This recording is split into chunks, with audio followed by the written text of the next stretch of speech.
నేను నేరుగా రేవంత్ రెడ్డిని డిమాండ్ చేస్తున్నా, ఇప్పటికైనా నీ డ్రామాలు ఆపు, ఇక పిచ్చి పిచ్చి డ్రామాలు బంద్ పెట్టి తెలంగాణ నీటి ప్రయోజనాలు కాపాడండి. మీరు మీ చేసే పోరాటంలో మేము కలిసి వస్తాం. అసెంబ్లీలో చిల్లర ప్రసంగాలు కాదు.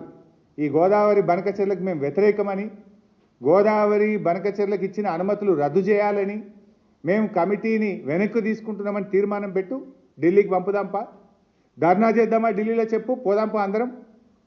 ఎవరి ప్రధానమంత్రి కార్యాలయం ముందు చేద్దామా, జంతర్ మంతర్లో చేద్దామా, నీటిపారుదల శాఖ మంత్రి దగ్గర చేద్దామా? ఈ ఎట్లా పర్మిషన్లు ఇస్తారు గోదావరి బనకచెర్లకు? తెలంగాణ ఒప్పుకోకుండా ఏ రకంగా అనుమతులు ఇస్తారో సిడబ్ల్యూసీ ఆఫీస్ కాడ ధర్నాలు చేద్దాంపా. ఏం నిద్రపోతున్నారా మీరు? గుడ్లప్పగిచ్చి చూస్తున్నారా మీరు? ఒక్కొక్క చుక్క కోసం రైతులు ఎంత తన్లాడతారు?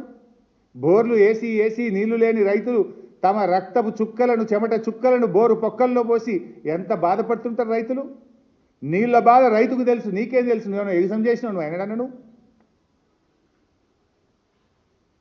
జూబ్లీ హిల్స్ ప్యాలెస్లో కూర్చొని ఇలా ఆంధ్రాకు బాబు గారికి దాసోహం అవడం కాదు, నిజాయితీగా తెలంగాణ కోసం